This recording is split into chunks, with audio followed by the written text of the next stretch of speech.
이제 새로운 이름이라고 하는 이제 말씀을 전하겠습니다. 제목은 제가 이제 우리 성도님들의 조남을 좀 알지는 못하지만 이제 주보에 보면 이제 이름들이 이제 몇 분이 나오셔서 이제 알게 되었습니다. 그리고 또 오기 전에 인터넷을 또 찾아보니까 기도자분들이 돌아가면서 기도를 하시더라고요.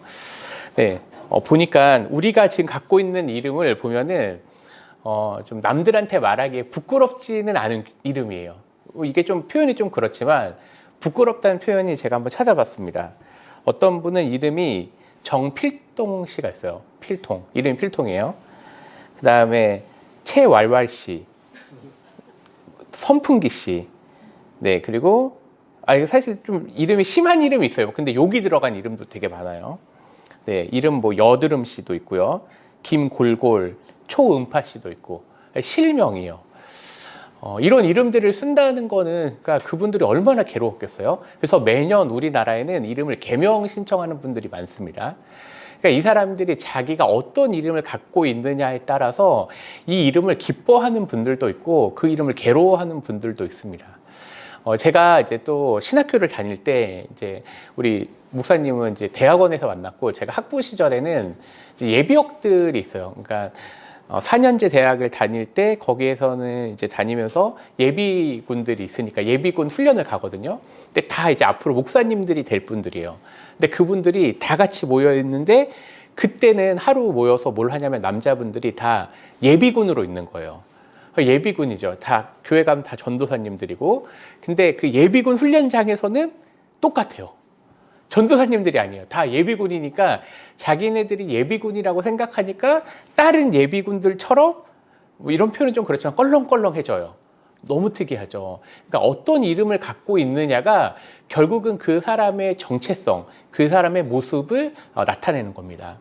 제가 에셀나무 교회를 찾아오면서 그리고 이렇게 여러 개를 보면서 이제 저기도 써 있으니까 참된 교인은 참된 시민이다라고 이제 우리 교회에서 얘기하는 게 있죠. 그러니까 이게 뭐냐면 참된 교인 또 참된 성도는 참된 시민이라고 얘기할 때는 이게 우리의 이름이자 정체성인 거죠. 그러니까 이런 이름을 가지고 나는 사회 속에서 살아갈 때 어떻게 살아갈 건지에 대해서 고민을 하게 되는 거예요. 만약 우리가 이름이 이런 것들이 아니라 참된 성도거나 시민이 아니라 그냥 우리는 그저 그냥 대한민국 사람이라고 생각하면 모든 사고와 생각의 중심에는 우리나라의 나밖에 없어요.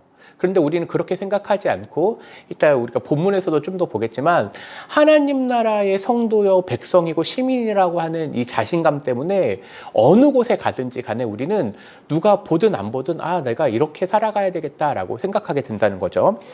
자, 그러면 이제 오늘부터 말씀을 조금 더 정확하게 한번 보도록 하겠습니다.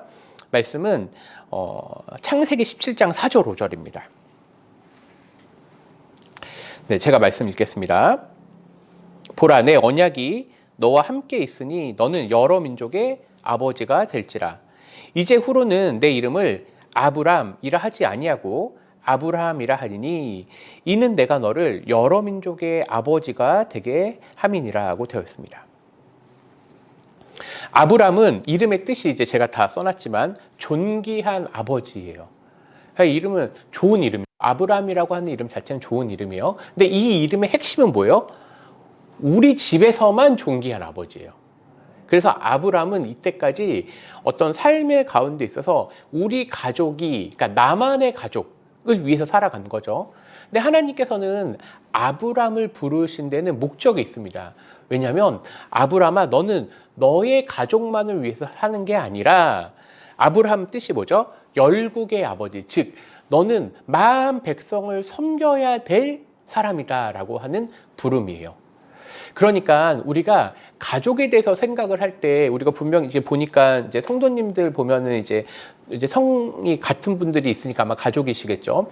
이건 너무너무 중요한 거예요. 그런데 우리 가족이라고 하는 그 이름 가운데 이걸 넘어서야 되는 게 뭐냐면 우리 가족은 왜 존재하는가? 이거는 바로 하나님 나라를 더 섬기기 위한 거예요. 그러니까 우리 가족이 나의 자녀들만을 위해서 기도하는 것 첫 번째로 너무너무 중요해요. 당연히 우리의 가족을 위해서 기도해야 되죠. 그런데 성도는 어떻게 되느냐? 우리 가족을 넘어서는 거예요. 예를 들면 교회 왔을 때 우리 옆에 있는 이웃들을 돌아보는 것도 되고요. 또 어떤 가족들은 우리 가족들이 좀 많아요. 그러면 그 가족들을 전체를 섬기는데 또 내가 쓰임 받겠습니다라고 고백을 하는 거고, 또 어떤 가족은 뭐 우리가 이런 표현은 좀 그렇지만 명문가라고 하는 게 있죠. 근데 그 명문가는 어떤 거냐면 우리의 가족을 넘어서서 뭐 예를 들면은 경주 최 씨라고 하는 분이 되게 유명해요. 근데 그분은 어떤 거냐면 자기 집에 있는, 옛날로 표현하면 종들, 하인들도 내가 다 먹여 살려야 되겠다, 이런 분들도 있었어요. 또 그 전에 조선시대 가면 어떤 분은 제주도에 사는 여성인데 이분은 뭐라고 얘기하냐면 제주도에 배고픔이 없어야 되겠다라고 생각을 한 거예요. 그래서 제주도의 어려운 사람들을 돕고자 자기가 재산도 내놓게 되고 이게 왕까지 들리게 돼서 왕 앞에까지 가게 됩니다. 그러니까 하나님 나라 백성은 우리가 살아가는데 먼저는 나로 잘 살아야 되고 우리 가족을 건강하고 또 그리고 하나님 나라 백성으로 섬기는 게 목표긴 하지만 그러나 넘어서야 된다는 거예요. 아브라함의 이름의 뜻이 그거예요. 자, 그런데 아브라함만 이것만 있으면 되겠느냐예요. 아브라함은 나는 열방을 섬기겠어 라고 하는데 부인은 아니야, 나는 우리 가족만 섬길 거야, 이러면 갈등이 되겠죠. 그래서 성경에서는 하나님께서 아브라함뿐만이 아니라 사레의 이름도 사라로 바꾸신 거예요. 창세기 17장 15절 16절입니다. 하나님이 또 아브라함에게 이르시되 내 아내 사레는 이름의 뜻이 나의 공주, 나의 여인이에요. 그러니까 지금 아브라함은 이전까지 자기 부인을 섬기는데 최선을 다했다고 했지만, 그러나 하나님께서는 사레라 하지 말고 사라라 하라 라고 되어 있습니다. 16절에 내가 그에게 복을 주어 그가 내게 아들을 낳아주게 하며, 지금 하나님께서 사레가 아닌 사라에게 복을 주셔서 내가 그에게 복을 주어 그를 여러 민족의 어머니, 즉 열국, 열방의 어머니가 되게 하리니 민족의 여러 왕이 그에게서 나니라고 되어 있습니다. 지금 우리가 보고 있지만 하나님께서는 아브라함을 부르셨다고 우리는 대표적으로 알고 있어요. 믿음의 조상이에요. 그런데 하나님은 아브라함뿐만이 아니라 사라 역시 하나님 나라의 그러한 열국의 어머니를 함께 부르신 거예요. 특별히 여기 여성분들이 많으니까 우리가 여성으로 살아갈 때도 하나님 저를 무엇으로 부르셨습니까? 물어보셔야 돼요. 근데 그 물음이 어떤 헛된 물음이 아니라 하나님이 나를 이 자리에 모였다. 제가 이런 표현은 좀 그렇지만 우리나라에서 개척교회 성도들이 제일 힘들어요. 사실 목사님은, 그래서 목사니까 좀 덜 미안합니다. 목사님들은 조금 괜찮아. 그래서 목사니까. 근데 개척교회 섬기는 성도분들이 정말 어려워요. 왜냐면 저도 막 한 6년, 7년 동안 우리 방배동에서 지하에서 막 예배 드리고 했을 때 성도분들이 이 개척교회에 와서 같이 신앙생활 한다는 건 어떤 거냐면 그냥 목사님 빠이빠이 하고 가서 신앙생활 해도 되거든요. 큰 교회 가서. 근데 여기 오겠다라고 하는 건 내가 다짐한 거예요. 내가 여기 와서 하나님 나라의 일꾼으로 섬겨야 되겠다. 그냥 여기 와서 예배 드리는 것 자체가 엄청난 거죠. 이제 제가 우리 지금 하남 교회 옆에 있는 가까운 교회예요. 근데 그 교회 목사님이 이전을 하게 됐습니다. 이전을 하게 됐는데 성도분 두 분이 교회를 이제 이전한다고 광고를 하고 목사님은 그냥 아무 얘기도 안 했어요. 그냥 이전만 합니다.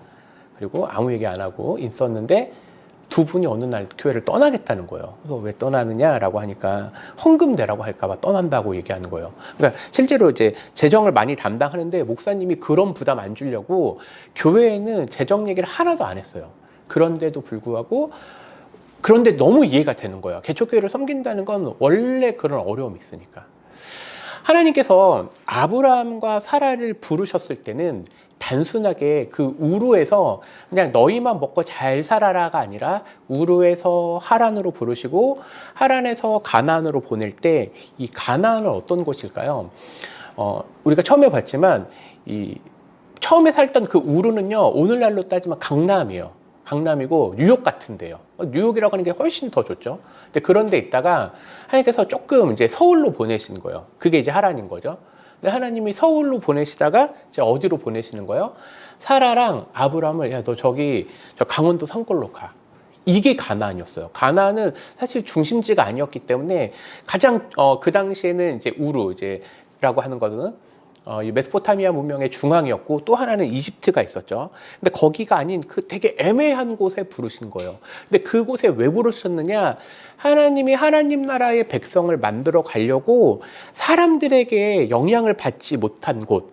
그러니까 오늘날 이렇게 우리로 보면 개척교회가 바로 그런데요. 사람들은 거기에 대해서 관심도 안 갖고 되게 어려움 가운데 부르셨는데 이곳에서 하나님께서 뭘 하게 되는 거예요? 꿈을 꾸게 하시는 거예요. 근데 그 꿈이 무엇이냐라고 할 때 그게 바로 성경에는 언약이라고 되어 있어요. 근데 언약이라고 하는 말이 우리가 사실은 평소에 잘 쓰지 않는 말이죠. 근데 언약을 쉽게 얘기하면요, 약속이라고 생각하시면 돼요. 근데 약속이라는 말이 뭐냐라고 할 때 우리는 그냥 눈으로는 쓱 읽고 있지만 모든 약속에는요, 내용이 있어요. 제가 이제 저희 집에 가면 아이가 2명 있어요. 근데 첫째 아이든 둘째 아이든 아빠랑 약속해라고 할 때는요, 그 약속에는 내용이라는 게 있어요. 우리 그냥 약속해 그런 말은 없어요. 그건 약속은 또 한편으로 언약은 계약 개념이 있기 때문에 그 내용에 실체가 있다는 거예요. 그러니까 성경에서 하나님이 아브라함을 보내셔서 또 사라를 부르실 때에 언약, 즉 약속과 계약을 했는데 그 내용이 뭐느냐라고 할 때 그게 이제 바로 6절부터 8절입니다. 내가 너로 심히 번성하게 하리니 내가 내게서 민족들이 나게 하며, 이제 첫 번째는 민족들이 나오고 또 왕들이 내게로부터 나오리라. 자, 그런데 우리가 생각해 보면 지금 아브라함은요, 당시에 가장 잘 나가는 뉴욕에서 잘 살았어요. 그러니까 거부였어요, 거부. 그런데 그래, 뉴욕에서 서울까지는 괜찮아. 비행기 타고 오면 되니까요.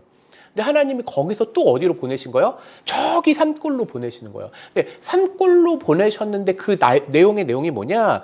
왕들이 너에서부터 나오겠다라고 하는 말도 안 되는 말이었어요. 근데 하나님이 그 약속의 내용으로 주셨습니다.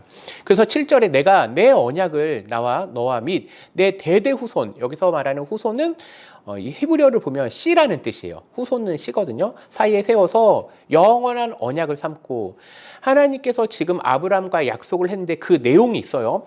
그래서 8절로 넘어가면 내가 너와 내 후손에게 내가 거류하는 이 땅, 곧 가나안 온 땅을 주어 영원한 기업이 되게 하고 나는 그들의 하나님이 되리라고 되어 있습니다. 하나님께서 약속을 하셨다고 했죠. 근데 약속이라고 하는 건 다 내용을 갖고 있는 거예요. 하나님이 아브라함에게 주신 그 내용을 뭉뚱거려서 우리는 성경에서 하나님의 나라라고 되어 있어요. 하나님이 아브라함과 사라를 통해서 약속하신 게 하나님의 나라예요. 그래서 아브라함을 열국의 아버지, 또 사라를 열국의 어머니라고 했는데, 이걸 조금 정리를 한번 해보겠습니다. 제가 하나님의 나라를 좀 설명하는 대표적인 걸 5글자로 설명을 합니다. 왕땅시 법복이에요. 하나님께서 지금 약속하신 내용의 첫 번째가 뭐냐라고 할 때 왕이라는 거예요. 왕. 너에게로부터 왕이 날 거야. 그러니까 이거 왕이 나온다라고 하는 건 나라를 세운다는 거예요. 당시에는요, 왕이 있어야지 나라가 있어요.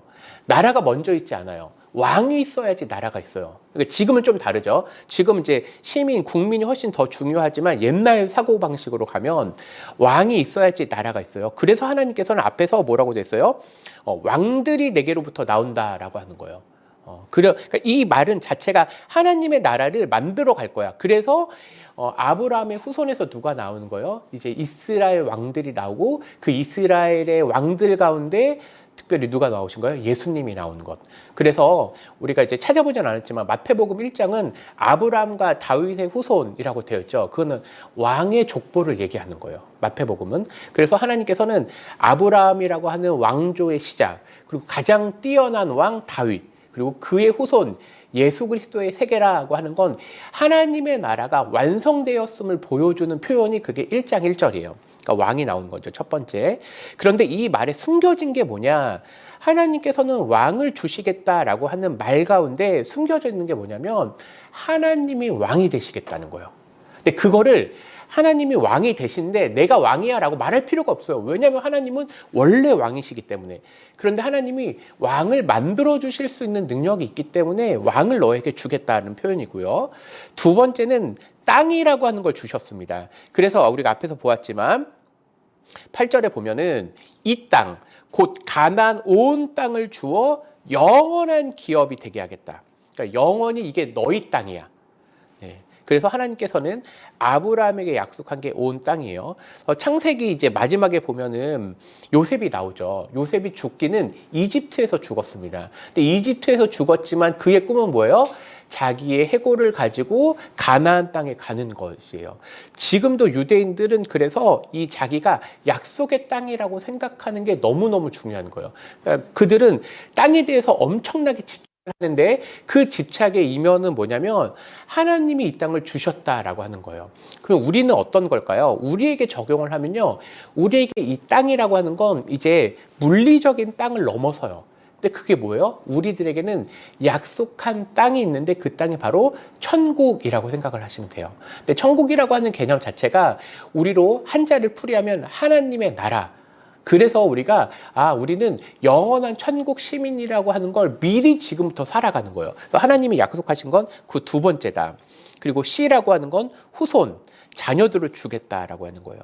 그러니까 아브라함에게 자녀는 누구였죠? 자기의 재산을 물려주어야 될 사람이에요. 그래서 아브라함은 처음에 자기 힘으로 엘리에셀이라고 하는 사람도 세웠고 이스마엘도 했지만 하나님은 그들은 약속의 후손이 아니야. 그래서 하나님께서는 그들이 아니라 이삭을 주겠다, 야곱을 주겠다라고 하는 거에서 그래서 성경을 보면 족보가 왜 중요하냐면 성경에 나오는 족보는 바로 이 씨, 후손에 관한 것이고 마태복음 1장에도 나타나고 누가복음 3장에도 그 씨가 어떻게 연결되었는지를 되게 중요하게 여깁니다.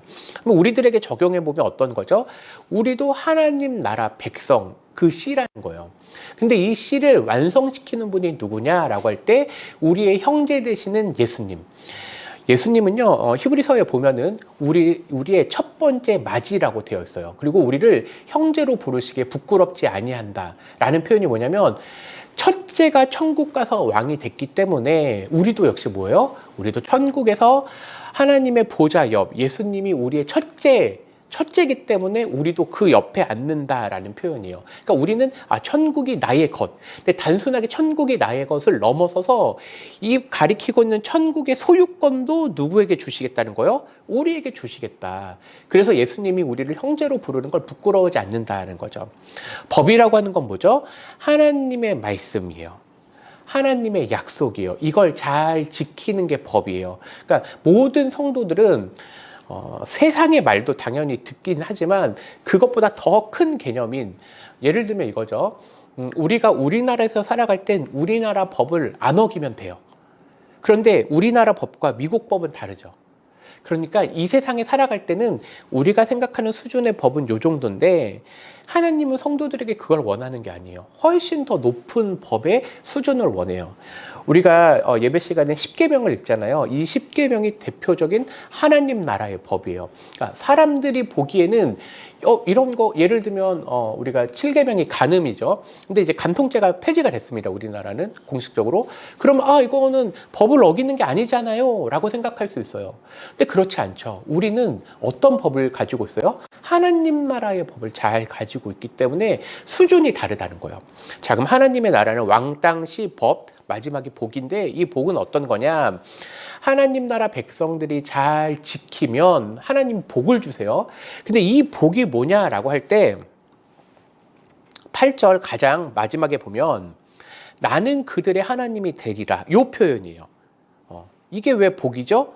네, 요거는 성경에서 하나님이 언약, 약속을 표현할 때 쓰이는 관용어구예요. 우리가 예를 들면 말씀 들을 때 어떤 말씀이나 기도할 때 우리가 아멘 하듯이 이 표현 나는 그들의 하나님이 되고 너는 나의 백성이 되리라 하고 하는 이 비슷한 표현만 나오면 이건 다 지금 하나님이 영원한 약속을 내가 기억하고 있어 라고 표시해 주는 거예요. 표식을 해주는 거라고요.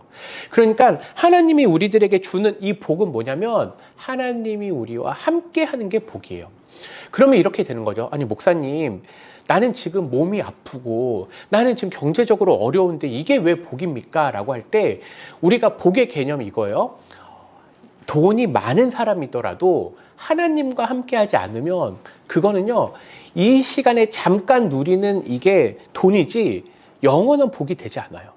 근데 내가 때로는 삶이 어렵고 내 생각과 계획대로 되지 아니어도 하나님이 나와 함께 하시기 때문에 내가 이것들을 이겨낼 수 있다. 이게 바로 복이라는 거예요. 그러니까 내 생활 수준이나 아니면 나의 건강이 복의 기준이 아니라 성경은 처음부터 하나님이 나와 함께 하느냐 안 하느냐예요. 우리가 살아가면서 이 땅에서 가장 중요했던, 어떻게 보면 가장 하나님이 애를 쏟았던 곳이 어디예요? 에덴 동산이었어요. 근데 에덴 동산의 그 뜻은 기쁨이란 뜻이거든요. 에덴이라는 게. 근데 왜 기쁨이죠? 하나님이 함께 하셨기 때문에 기쁨이에요. 그런데 하나님께서 그 기쁨에서 쫓아내셨죠. 그러면 이들은 기쁨을 잃은 거예요. 근데 하나님이 기쁨을 잃게 하셨나요? 아니에요. 아담과 하와가 그 기쁨의 동산에서 쫓겨나갈 때 하나님은 옷을 만들어 주시면서 내가 근데 너희와 함께 있어 라고 한 거예요. 가나안 땅도 마찬가지예요. 우리가 이스라엘 역사를 보면 가나안 땅에서 이스라엘 백성들이 크게 두 번 쫓겨나게 됩니다. 첫 번째가 언제냐면 이제 구약에서 BC 586년에 바벨론의 포로로 인해서 이제 여기가 멸망을 하고 이스라엘 백성들이 다 끌려가서 바벨론 땅에 끌려갑니다. 근데 이 바벨론에 끌려갔는데 이 바벨론 땅에 끌려갔을 때 하나님께서 당시에 누구를 보냈냐면요. 이 궁전 안에서는 다니엘을 보냈고 궁전 밖에서는 에스겔을 보내셨어요. 근데 에스겔의 핵심이 뭐냐면 하나님께서 너희와 함께 있어라고 하는 걸 계속 보여주시는 거예요. 그러니까 하나님은 우리를 쫓겨나가게 하고 다른 곳에 보내도 하나님이 거기 계시니까 거기가 복된 거예요. 근데 하나님께서 다시 이스라엘 백성들을 약속의 땅으로 다시 부르겠다라고 하는 예레미야의 예언이 성취가 됩니다. 근데 그 성취 과정에서 에스겔의 환상에서 나오는 게 뭐냐면 하나님께서 이제 그 성전 동쪽으로 떠나게 되는데 그 동쪽 문을 통해서 하나님의 영광이 다시 들어와요. 그리고 나서 그 문을 하나님이 막아버려요. 그러니까 지금 이스라엘에 가도 이 한쪽 병문이 막혀 있는 건 보여주시는 거예요. 내가 너희에게 복 준 걸 내가 한 번도 잊어버린 적이 없고 이제 떠나지 않을 거야. 그런데 이 복의 실체가 누구예요? 바로 예수 그리스도께서 이 땅에 오셔서 예수님께서는 십자가에 죽으시고 부활하시고 승천하실 때 이런 약속을 해요. 나는 저기 가지만 아버지에 가서 내가 준비할 거야. 그런데 내가 너희와 함께함을 어떻게 보여주세요? 성령을 너희에게 보내줄 거야. 그러니까 이거예요. 우리가 성령님이 함께 한다는 게 뭐예요? 그게 참된 복이에요. 왜냐하면 성령님께서는 우리를 버리지도 아니하고 떠나지도 아니하시는데 이 성령은 누구시죠? 삼위 하나님의 그 한 우리가 존재시잖아요. 그러니까 그 성령께서 우리 안에 계시기 때문에 그러니까 우리가 성령의 뜻대로 살아간다라는 건 말씀에 순종하는 것이고 성령이 내 안에 됐다. 그러니까 이거죠. 정리를 한번 해보겠습니다. 하나님 나라 백성으로 산다라고 하는 그 실체의 모습은 우리 안에 성령이 있는 것이고 성령은 우리 가운데 계속해서 말씀이 생각나게 하시고 어떤 윤리적인 싸움 가운데 더 말씀대로 살려고 노력하게 하고 근데 이게 뭐라는 거예요? 이게 복이라는 거예요. 이게 복이에요. 그러니까 내가 어느 곳에 가 있든지 간에 잊어버리시지 않으면 돼요. 성도들 가운데 우리가 엄청 어려운 성도들 있죠. 국내에도 있지만 그래도 국내 성도들은요. 믿음 때문에 죽진 않아요. 그런데 예를 들면 어떤 스탄 국가나 이제 이슬람 혹은 북한에 가면 우리가 아까 이제 성도분들 중에 기도하실 때 북한 성도를 위해서 기도하셨죠.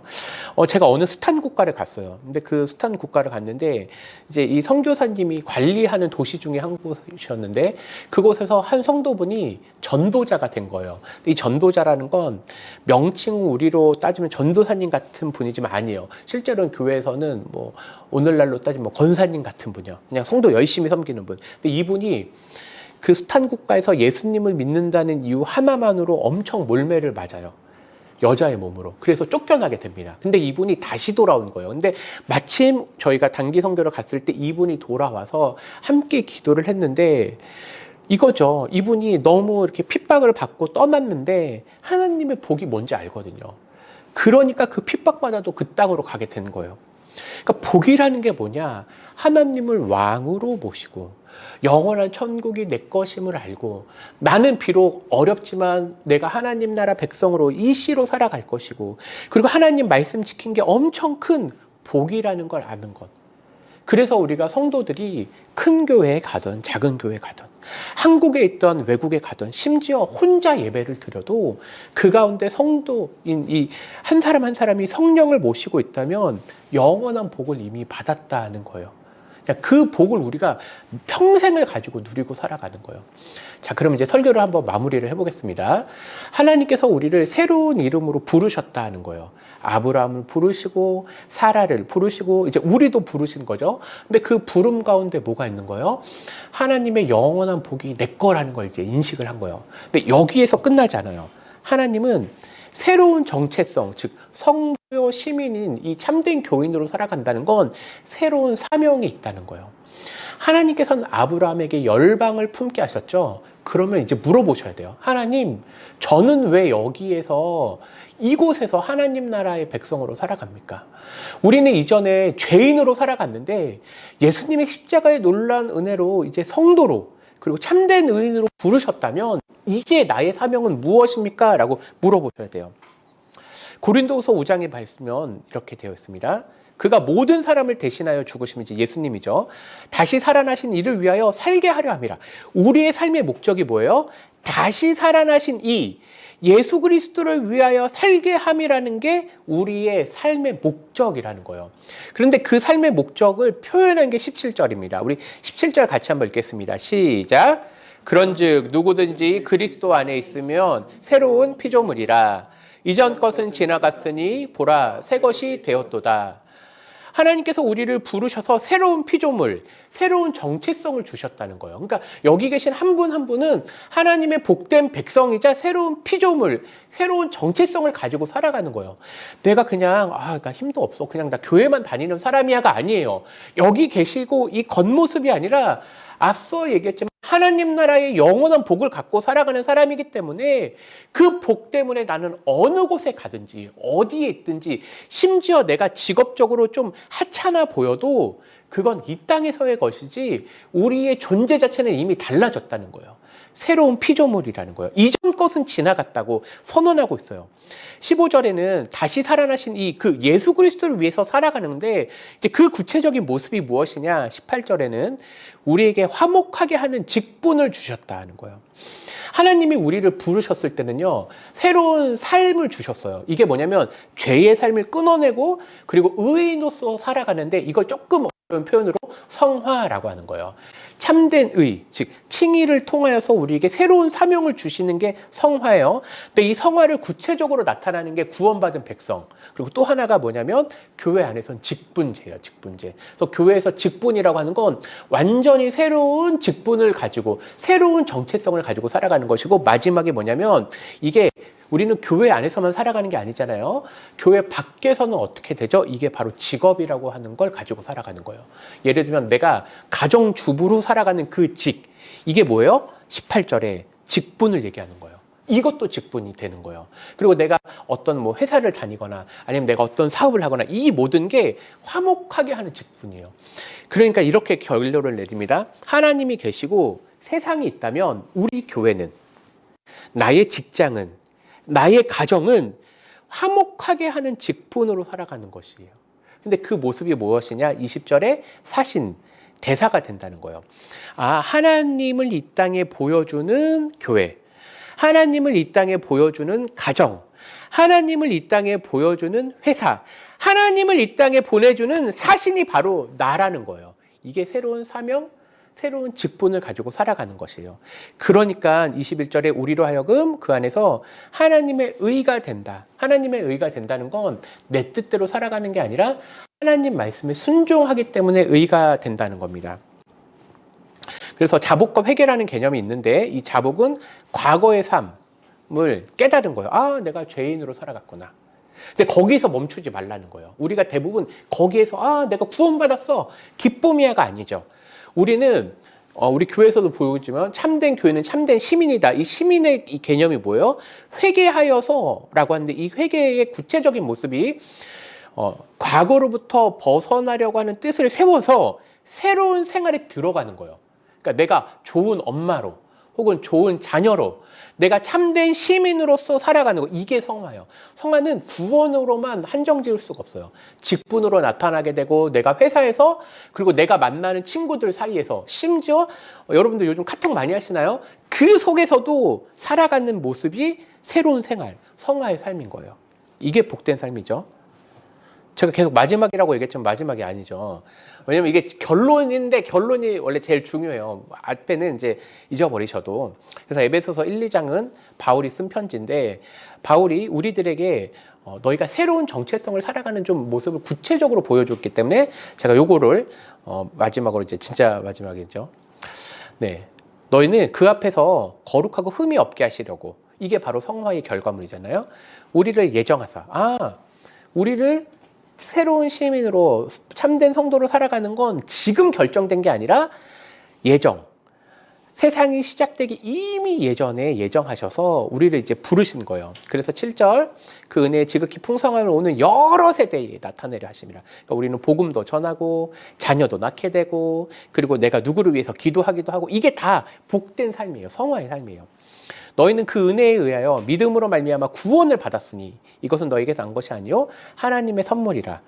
선물이기 때문에 뭐예요? 자랑하지 말라는 거예요. 그래서 10절 우리 같이 한번 읽겠습니다. 시작.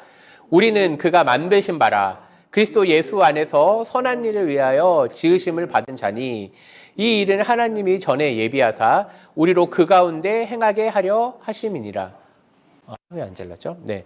우리를 이렇게 만들기로 하나님이 작정하시고 예수님 안에서 선한 일, 이게 얘기했던 직분이 될 수도 있고 직업이 될 수도 있고 의인의 삶이에요. 근데 그것들을 우리만 하는 게 아니라 영원한 복을 주셨기 때문에 우리는 나로 잘 살면 되는 거예요. 나로. 하나님이 여기에 보내셨어요. 직장을 바꾸게 하셨어요. 그러면 거기에서 잘 사는 게 성화의 삶의 구체적인 모습이에요. 내가 가정에 왔어요. 내가 아버지로서, 남편으로서, 혹은 부인으로서, 자녀로서 잘 살아가는 것. 이 잘 삶은 앞에서 얘기했던 결과물인 거예요. 하나님이 영원한 복을 주셨기 때문에 내가 누군가에게 함부로 말하지 아니하고 따뜻하고 그를 돌보고 그리고 사시는 뭐예요? 기회가 될 때 복음을 전하기도 하고 이런 것들이 영원한 복을 가진 우리만 할 수 있는 거예요. 그게 그래서 성도가 된다는 건 엄청난 복을 받았다는 거예요. 이 복이 우리 모든 성도들에게 있기를 소망합니다. 기도하겠습니다.